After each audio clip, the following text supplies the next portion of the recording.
Assalamualaikum warahmatullahi wabarakatuh. Selamat pagi pemirsa Trans 7. Khazanah Ensiklopedia Islam Dunia pagi ini kembali hadir ke hadapan Anda untuk berbagi informasi Islami. Semoga menginspirasi dan menjadi motivasi aktivitas Anda hari ini.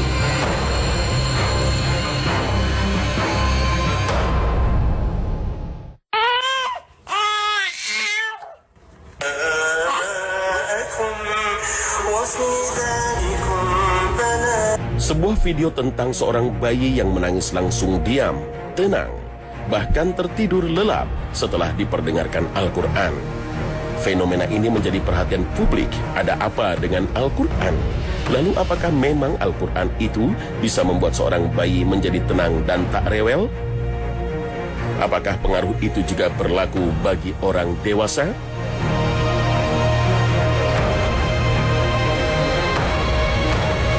Al-Quran memberikan pengaruh yang besar jika diperdengarkan kepada bayi. Hal ini terbukti dari hasil sebuah penelitian yang disampaikan dalam seminar konseling dan psikoterapi Islam di Malaysia, bahwa bayi yang berusia 48 jam jika diperdengarkan rekaman ayat-ayat Al-Quran akan memberikan respons tersenyum dan lebih tenang. Maka tidak mustahil untuk menenangkan bayi bisa dengan cara memperdengarkan Al-Quran. Sungguh suatu kebahagiaan dan merupakan kenikmatan yang besar kita mempunyai Al-Quran. Selain menjadi ibadah dalam membacanya, bacaannya bisa mendapatkan pengaruh besar bagi kehidupan jasmani dan rohani kita. Jika mendengarkan musik klasik dapat mempengaruhi kecerdasan intelektual dan kecerdasan emosi seseorang, bacaan Al-Quran lebih dari itu. Selain mempengaruhi IQ dan emosi, bacaan Al-Quran mempengaruhi kecerdasan spiritual.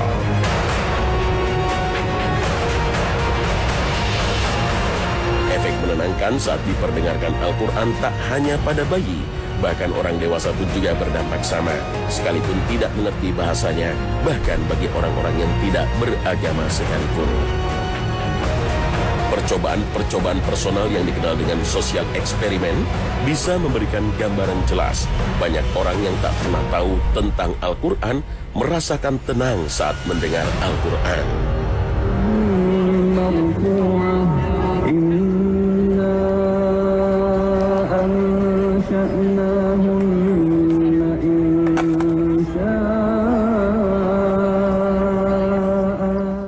Bahkan orang yang tak tahu itu bahasa apa dan kitab apa, tapi saat diperdengarkan, mereka merasakan ketenangan luar biasa.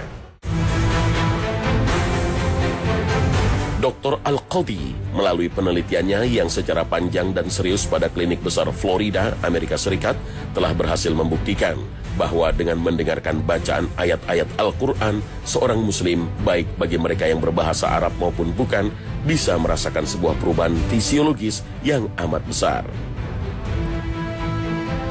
Penurunan depresi, kesedihan, memperoleh ketenangan jiwa, mencegah terjadinya berbagai macam penyakit, ialah sesuatu pengaruh umum yang sudah dirasakan orang-orang yang menjadi objek penelitiannya.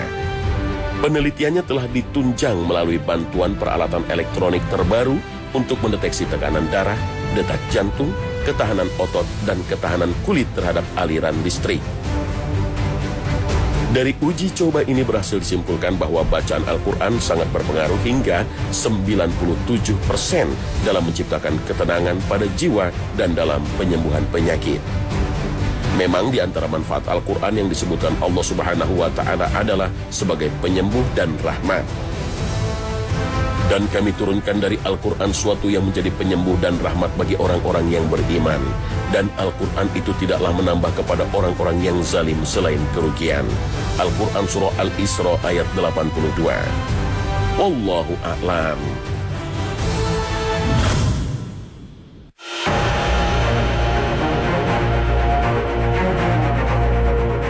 Pemirsa Khazanah, pernahkah terpikir oleh kita meludah itu ada aturannya? Di sembarang tempat tentu tidak diperkenankan. Harus memperhitungkan tempatnya. Tapi pernahkah terpikir kita meludah itu ke arah mana? Bagaimana jika meludah ke arah kiblat? Perilaku yang satu ini memang kurang mendapat perhatian besar. Padahal para ulama sepakat bahwa meludah ke arah kiblat tidak dibenarkan dan termasuk perbuatan yang dilarang dalam syariat agama. Larangan ini secara gamblang disampaikan oleh Rasulullah SAW dalam beberapa hadis sahih. Masalahnya, apakah larangan ini berarti hukumnya haram? Menurut mayoritas ulama, seperti mazhab Maliki, Hambali, dan Hanafi, larangan meludah ke arah kiblat hukumnya haram dan tidak boleh dilakukan oleh setiap muslim, baik ketika sedang sholat maupun di luar sholat. Larangan meludah ke arah kiblat ini dianggap kuat dan haram untuk dilakukan karena Rasulullah SAW dalam hadis yang sahih mengecam orang yang meludah ke arah kiblat dan mengancamnya dengan sanksi di hari kiamat. Huzaifah bin Al-Yaman radhiyallahu anhu menuturkan Rasulullah SAW bersabda, "Barang siapa meludah ke arah kiblat, maka ia akan datang pada hari kiamat sedang ludahnya akan menempel di kedua matanya." Hadis riwayat Abu Daud dan Ibnu Hibban. Dalam redaksi yang lain beliau bersabda, "Orang yang berdahak ke arah kiblat akan datang pada hari kiamat sedang dahak itu menempel di mukanya." Hadis riwayat Ibnu Hibban.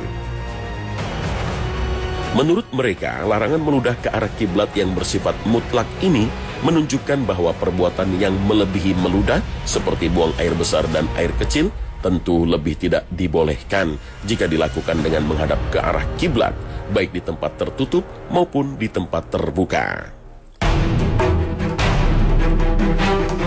Sedangkan menurut mazhab Syafi'i, larangan meludah ke arah kiblat sebagaimana yang dimaksud di dalam hadis hukumnya makruh karena termasuk bagian dari etika seorang muslim yang harus menghormati kiblatnya baik ketika sedang sholat maupun di luar sholat.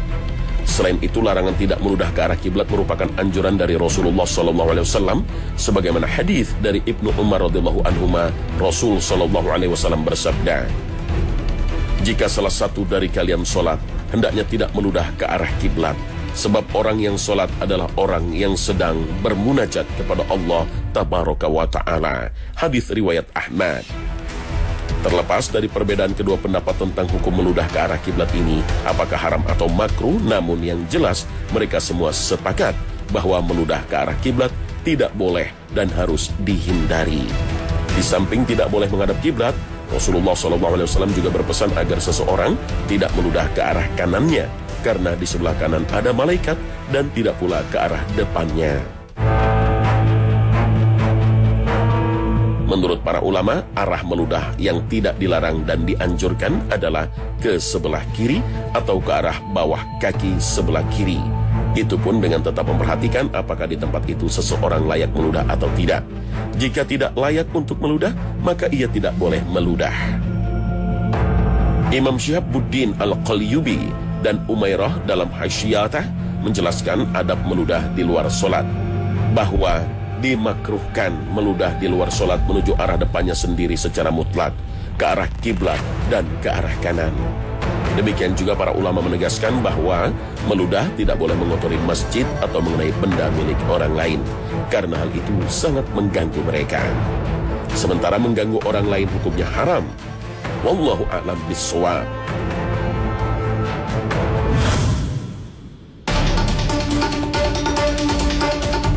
Orang yang melakukan keburukan tidak langsung dicatat oleh malaikat, tapi diberi jeda waktu untuk bertaubat.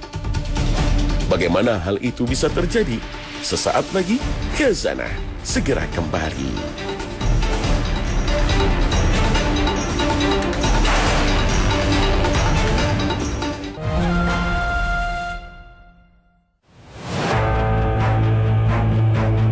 Pemirsa Khazanah, Allah Subhanahu wa Ta'ala Maha Pemurah, rahmatnya sangat luas. Berkat kemurahan dan rahmatnya, orang yang berbuat satu kebaikan maka akan dilipat gandakan 10 hingga 700. Sebaliknya, setiap orang yang berbuat satu kesalahan akan dihitung satu dosa. Bahkan sebagian ulama menyebutkan bahwa setiap dosa yang dilakukan seseorang, maka malaikat pencatat dosa tidak akan mencatatnya langsung, tapi menunggu sampai 6 jam. Jika dalam rentang waktu itu dia tidak menyesal dan bertaubat, baru dicatat sebagai satu dosa. Benarkah demikian bahwa setiap kesalahan dan dosa yang dilakukan seseorang itu tidak langsung dicatat, tapi ditunda hingga 6 jam? Memang ada sebagian ulama menjelaskan bahwa dosa tidak dicatat oleh malaikat sebelum 6 jam. Hal ini didasarkan kepada hadis dari Abu Umamah bahwa Rasulullah SAW bersabda, sesungguhnya malaikat yang berada di sebelah kiri akan mengangkat penanya selama 6 jam dari mencatat amal seorang hamba yang berbuat dosa. Jika dia menyesal dan memohon ampun kepada Allah atas dosa itu, maka malaikat itu tidak akan mencatatnya. Jika tidak, maka dosa itu akan dicatat sebagai satu dosa. Hadis riwayat At-Tabrani dalam kitab Al-Mu'jam Al-Kabir. Namun hadis ini masih diperdebatkan kesahihannya oleh para ulama hadis. Namun menurut Syekh Al-Albani, seorang ulama hadis kontemporer, hadis ini sanadnya hasan karena diriwayatkan oleh beberapa jalur lainnya. Di antaranya Imam Abu Nu'aim dalam kitab Hilyatul Auliya dan Imam Baihaqi dalam kitab Syu'abul Iman. Al-Haythami berkata, hadis ini diriwayatkan oleh At-Tabrani dengan sanad yang salah satunya dapat mereka percayai. Sebagian ulama yang lain mengatakan bahwa hadis ini dhaif. Abu Nu'aim menilai hadis ini gharib, yang berarti dia ikut melemahkan hadis ini. Karena kebiasaan ulama ketika mengatakan hadis itu gharib, asing, mereka mengisyaratkan bahwa hadis tersebut lemah atau dhaif. Meskipun demikian, mayoritas ulama hadis menilai hadis ini hasan dan memasukkannya ke dalam bab targhib wa tarhib dan fadhailul a'mal atau bagian dari motivasi untuk melakukan kebaikan dan menghindari keburukan serta bagian dari keutamaan beramal dalam syariat Islam. Terlepas dari status hadisnya, memang jeda 6 jam dalam hadis ini terasa janggal karena perhitungan waktu 1 jam sama dengan 60 menit. Dan setiap menit terdiri dari 60 detik. Ini baru dikenal di zaman modern dan belum dikenal pada masa Nabi SAW. Maka perlu dipahami lagi apakah redaksi atau kalimat sa'ah yang diterjemahkan dengan jam dalam hadis ini maknanya jam seperti yang kita kenal di zaman modern. Dalam sejumlah hadis yang lain, lafaz sa'ah kadang hanya diterjemahkan dengan saat atau kurun waktu tertentu di siang hari atau kurun waktu di malam hari yang panjang pendeknya relatif. Misalnya, ketika menyebut keutamaan datang sholat Jumat di sa'ah pertama, kedua, ketiga, dan seterusnya. Jika diriwayatkan sa'ah dalam hadis sholat Jumat ini diterjemahkan saat, maka maknanya semakin problematik karena 6 saat itu susah didefinisikan karena pengertian saat menjadi terlalu lentur. Karena itulah sebagian ulama menafsirkan sa'ah dalam hadis sholat Jumat itu dengan menghitung waktu antara terbit matahari sampai waktu sholat Jumat dibagi 5. Ini adalah bentuk penafsiran untuk mengkompromikan definisi sa'ah secara bahasa dengan pembagian sa'ah oleh Nabi menjadi 5 bagian. Dalam konteks tertentu, kata sa'ah bisa juga diterjemahkan dengan kiamat. Dalam redaksi hadis yang diriwayatkan oleh At-Tabrani yang lain dinyatakan tanpa penjelasan 6 jam. Dan ini lebih bisa diterima oleh akal karena sesuai dengan perintah Al-Quran dan hadis dalam menyegerakan taubat. Dari Abu Umamah bahwa Rasulullah SAW bersabda, malaikat pencatat amal kebaikan percaya kepada malaikat pencatat dosa. Apabila seseorang hamba melakukan suatu amalan kebaikan, maka ditulis dengan 10 kali lipatnya. Dan apabila melakukan amalan dosa, maka ketika malaikat pencatat dosa ingin menulisnya, pencatat amal kebaikan mengatakan, tahanlah.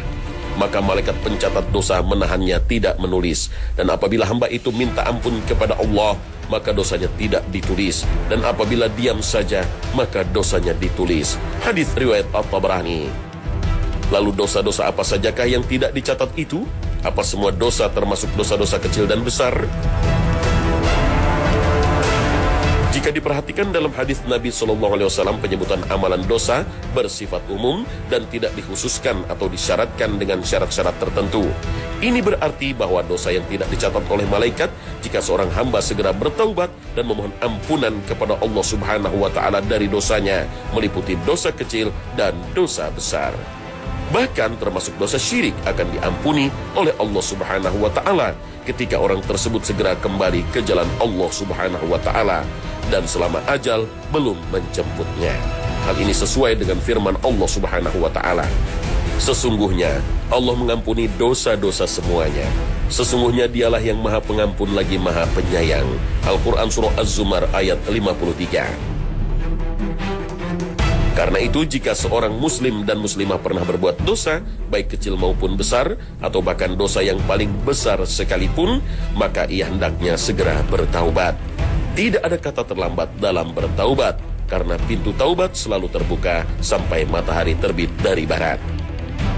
Dari Abu Musa Abdullah bin Qais al-Ash'ari radhiyallahu anhu bahwa Rasulullah sallallahu alaihi wasallam bersabda, sesungguhnya Allah subhanahu wa ta'ala selalu membuka tangannya di waktu malam untuk menerima taubat orang yang melakukan kesalahan di siang hari.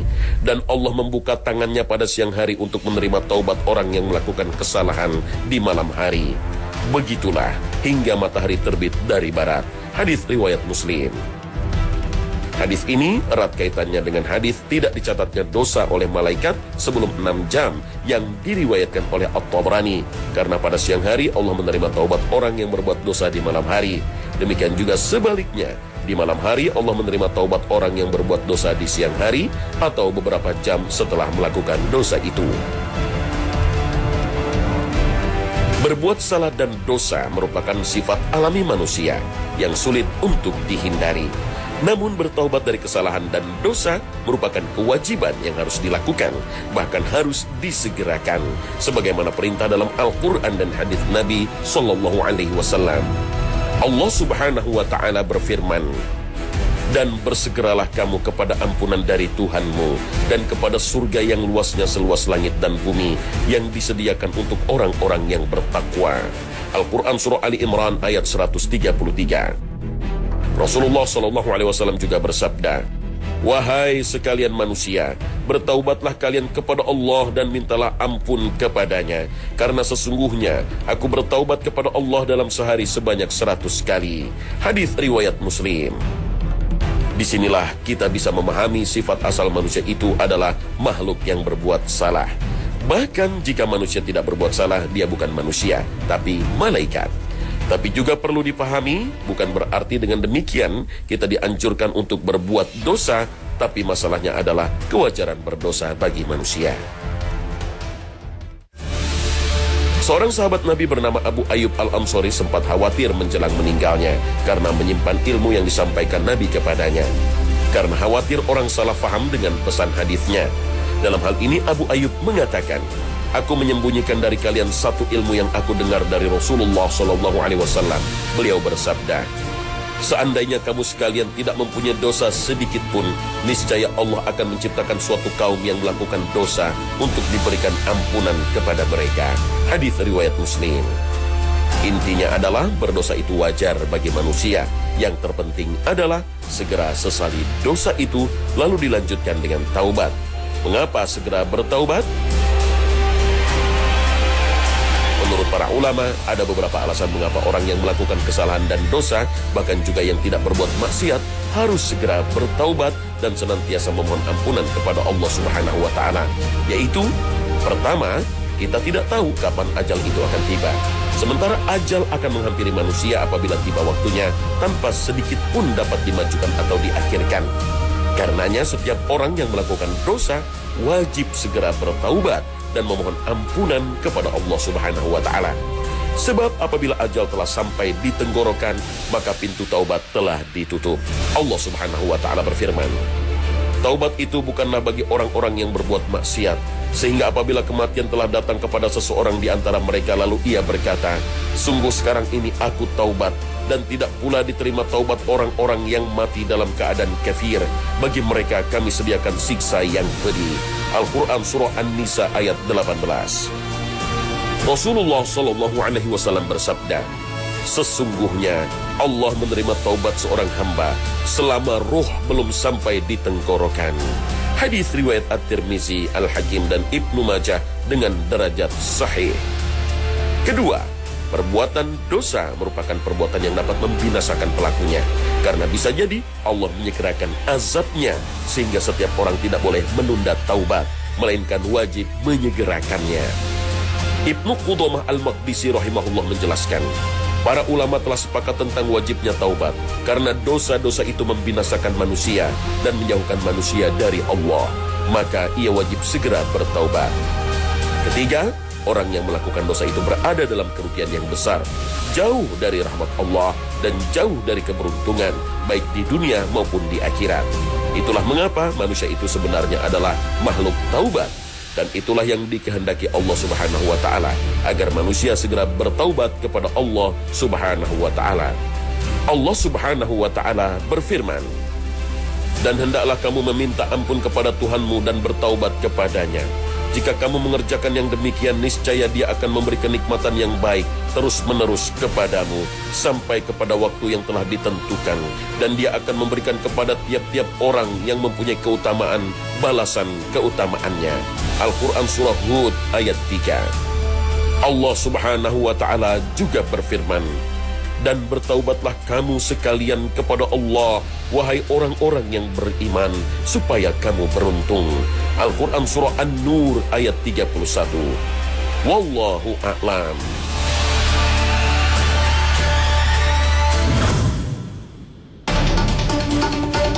Pemirsa, bagaimana anak-anak dengan segala keterbatasannya berjibaku mengejar mimpi? Jangan kemana-mana, sesaat lagi Khazanah segera kembali.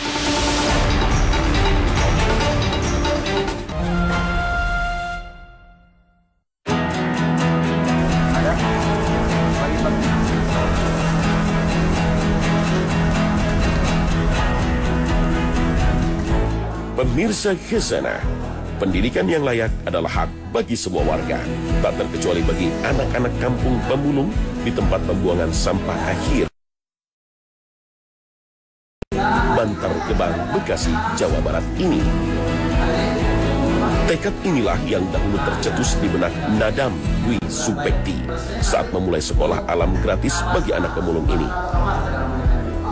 Lelaki 52 tahun ini berharap agar ilmu yang ia berikan bisa menjadi bekal bagi anak-anak miskin ini berjuang memperoleh kehidupan yang lebih baik. Dan sekarang Nadam bisa tersenyum lega. Dari cuma sebatas aula sederhana, sekolah alam di kampung Cisalak Sumur Batu, Kecamatan Bantar Gebang yang ia pelopori ini bisa berdiri dengan lebih layak. Tak hanya beberapa ruang kelas, aula dan gedung perpustakaan pun tersedia. Hingga sekolah alam gratis ini bisa menampung lebih banyak anak-anak miskin di sekitar lokasi pembuangan sampah warga ibu kota. Semuanya tak lain berkat bantuan para donatur yang rela menyisihkan moral dan material demi pendidikan anak-anak pemulung Bantar Gebang ini. Saya punya keinginan yang kuat, sehingga pada saat saya merasa, ya kita jalan-jalan aja itu. Kita udah berpikir seharus dari mana. Alhamdulillah begitu kita memulai, banyak yang bergabung kan. Mau baik dari relawan maupun dari para donatur seperti itu kan. Jadi kita membuat sekolah alam itu biar mereka nyaman. Jadi kalau mereka sekolah terlalu formal, terlalu baku, mereka kelihatannya bosan. Sehingga saya berpikir model sekolah alam itu cocok bagi mereka. Mereka bisa melihat sekolah sambil melihat luar, sekolah bisa sambil bermain.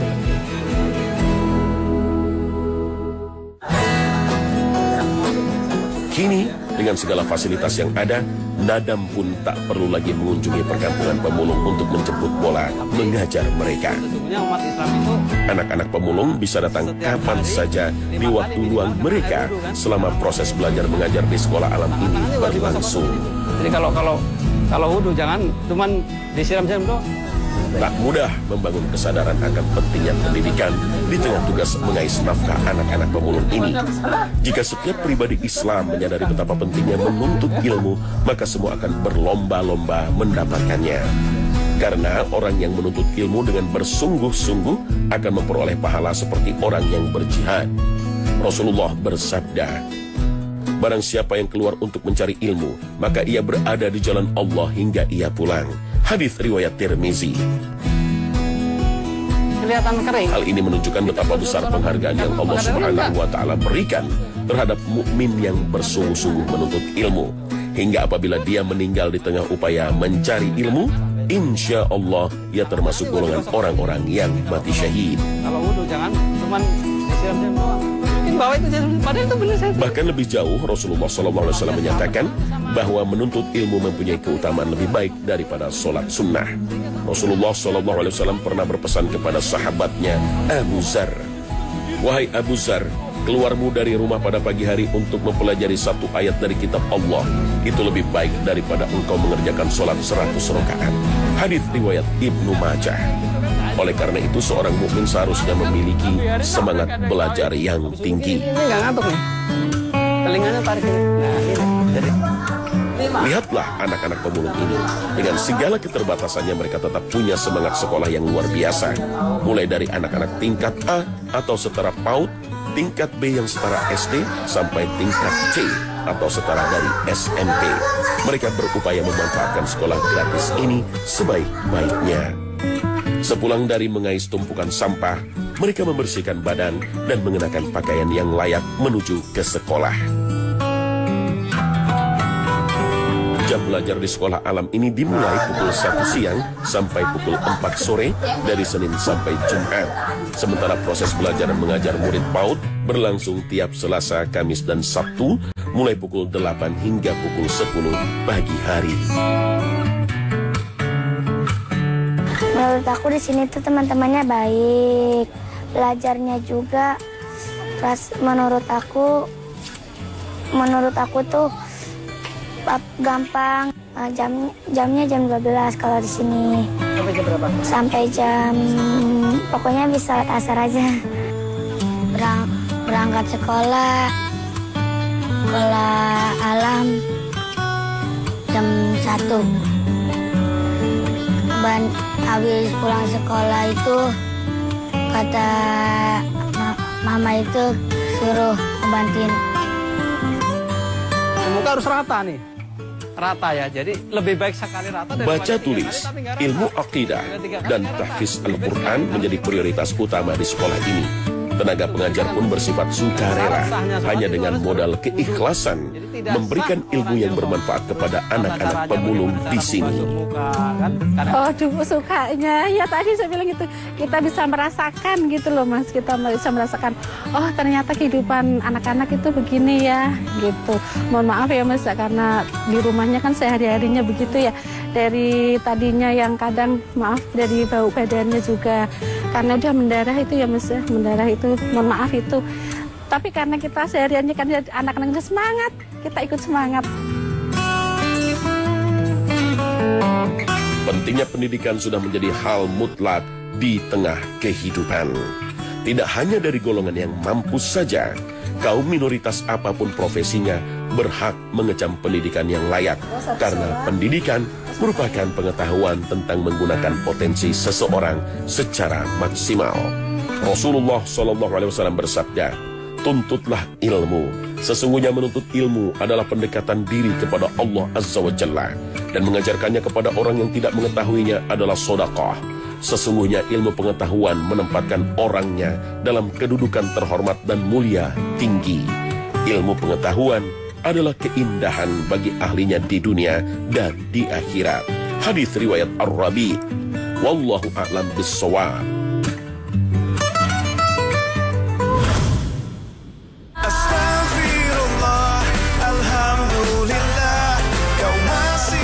Nah pemirsa, sampai di sini akhir perjumpaan kita hari ini. Semoga Allah Subhanahu wa Ta'ala senantiasa memberikan hidayah dan taufiknya kepada kita. Amin ya Rabbal Alamin. Terima kasih atas perhatian Anda. Wassalamualaikum warahmatullahi wabarakatuh.